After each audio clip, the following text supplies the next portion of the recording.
خیبر کا وہ دروازہ جو 40 لوگوں سے نہ اٹھ سکا، لیکن حضرت علی رضی اللہ تعالی عنہ نے کیسے اسے اٹھا کر 40 گز دور پھینک دیا۔ جب ہمارے آخری پیغمبر حضرت محمد مصطفیٰ صلی اللہ علیہ وسلم نے اعلان نبوت فرمایا اور لوگوں کو اسلام کی دعوت دینا شروع کی تو مکہ کے لوگوں کو یہ بات راس نہ آئی۔ انہوں نے آپ صلی اللہ علیہ وسلم کی مخالفت کرنا شروع کر دی۔ پھر 53 سال کی عمر شریف میں آپ نے مکہ سے مدینہ کے لیے ہجرت فرمائی۔ مدینہ منورہ آنے کے بعد آپ کی نسبت اور کوششوں سے اسلام میں دن بدن ترقی ہونے لگی۔ حضور نے صحابہ کے ساتھ کئی جنگوں میں فتوحات حاصل کی، جن میں ایک خیبر بھی شامل ہے۔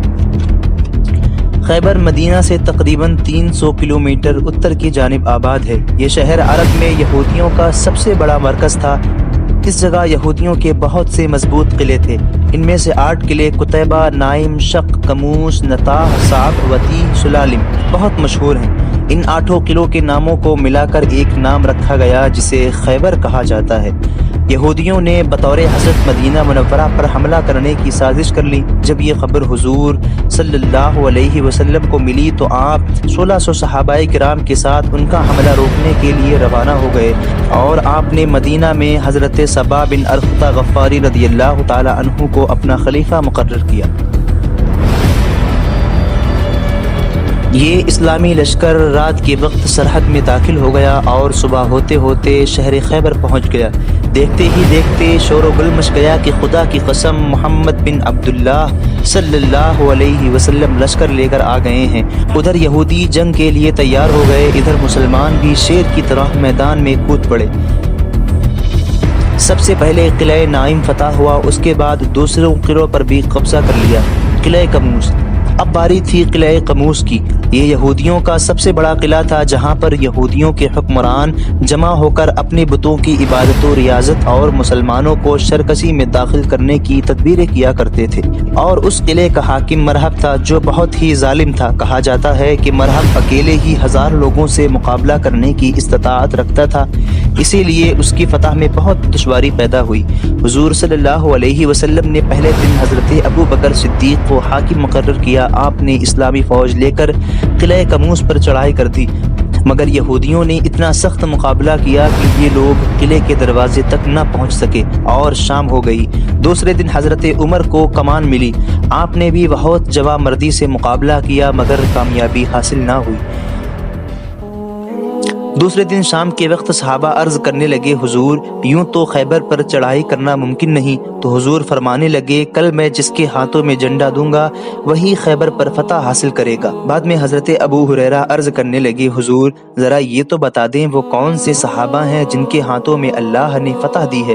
تو حضور فرمانے لگے، وہ صحابہ اللہ اور مجھ سے بہت محبت کرتے ہیں۔ حضرت ابو ہریرہ فرمانے لگے، حضور کچھ اور نشانی بتا دے۔ تو آپ فرماتے ہیں کہ میں بھی اور اللہ بھی اس سے بہت محبت کرتے ہیں۔ اب سارے صحابہ رات کو اپنے خیموں میں داخل ہو گئے اور سوچنے لگے کہ وہ کون سے صحابہ ہوں گے جن کو یہ مرتبہ حاصل ہوگا۔ اب صبح ہوئی تو حضور کے سامنے سارے صحابہ حاضر ہیں، لیکن علی شیر خدا موجود نہ تھے۔ حضور صلی اللہ علیہ وسلم عرض کرنے لگے، اے صحابہ علی کہاں ہے؟ صحابہ عرض کرنے لگے، حضور علی کی آنکھ میں زخم ہے۔ آپ نے فرمایا، جاؤ علی کو بلا کر لاؤ۔ آپ صلی اللہ علیہ وسلم کے حکم کے مطابق حضرت علی کو بلایا گیا۔ حضرت علی کی آنکھوں میں اپنا لعاب دہن لگایا۔ فرمایا جاتا ہے کہ فوراً ایسی راحت محسوس ہوئی کہ جیسے کبھی آنکھ میں تکلیف تھی ہی نہ۔ اس کے بعد حضور صلی اللہ علیہ وسلم نے حضرت علی کے ہاتھوں میں وہ علم دیا جو حضرت عائشہ صدیقہ کے سیاہ چادر سے تیار تھا۔ حضرت علی پرچم اسلام لے کر آگے بڑھے اور قلعہ کموس کے پاس پہنچ کر پہلے تو یہودیوں کو اسلام کی دعوت دی، لیکن انہوں نے اس کا جواب اینٹ، پتھر اور تلواروں سے دیا۔ ان کا سب سے بڑا سردار مرہب اپنی بہادری کے غرور میں یہ کہتے ہوئے آگے بڑھا، اے علی جانتے نہیں میں کون ہوں؟ میں وہ ہوں جو اکیلے ایک ساتھ 1000 لوگوں کا مقابلہ کرتا ہے۔ خیبر خوب جانتا ہے کہ میں مرہب ہوں، اسلحے پوش ہوں، زبردست بہادر اور تجربے کار ہوں۔ علی شیر خدا فرمانے لگے، مجھے یہ تو نہیں معلوم کہ تو کیسا مرہب ہے، مگر مجھے میرا معلوم ہے میں اللہ کا علی ہوں، میں اللہ کا شیر ہوں اور رسول اللہ کا شیر ہوں۔ میں وہ ہوں کہ میری ماں نے میرا نام حیدر یعنی شیر رکھا۔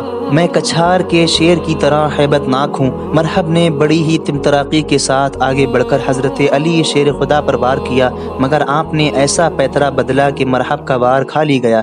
پھر علی شیر خدا نے پلٹ ایسا وار کیا کہ ذوالفقار حیدری مرحب کے سر کو کاٹتی ہوئی اس کے دانتوں تک اتر گئی اور مرحب وہیں زمین پر تڑپ کر نیست و نابود ہو گیا۔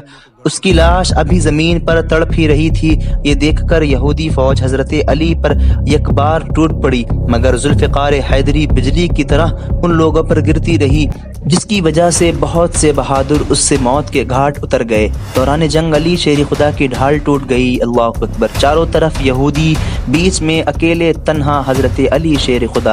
اب حضرت علی شیر خدا نے دعا فرمائی، اے اللہ، علی کو اپنی طاقت عطا فرما کہ ان یہودیوں کو نیست و نابود کر سکے۔ اتنا فرما کر آپ آگے بڑھے اور قلعہ قموس کا وہ دروازہ جسے 40 لوگ مل کر نہ اٹھا سکتے، وہ دروازہ آپ نے محض ایک ہاتھ سے اٹھایا اور اس کو ڈھال بنا کر اس پر دشمنوں کا وار روکتے رہے۔ شجاعت و بہادری کے ساتھ لڑتے لڑتے قلعہ قموس پر قبضہ کر لیا۔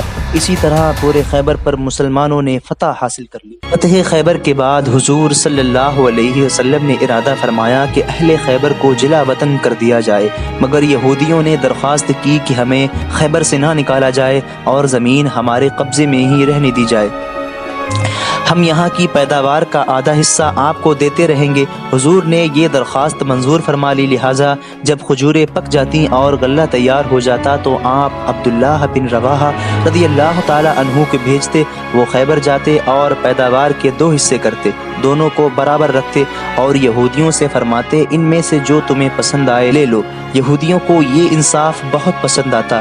اس جنگ میں کل 93 یہودی قتل ہوئے اور 15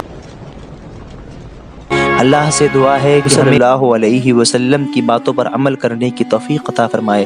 تو ناظرین، آج کی اس ویڈیو کا ہم یہیں پر اختتام کرتے ہیں۔ ایسی ہی ریلیٹڈ نالجبل ہسٹریکل ویڈیوز دیکھنے کے لیے آپ ہمارے چینل لیجنڈز آف اسلام کو سبسکرائب ضرور کریں۔ تو ملتے ہیں اگلی ویڈیو میں، تب تک کے لیے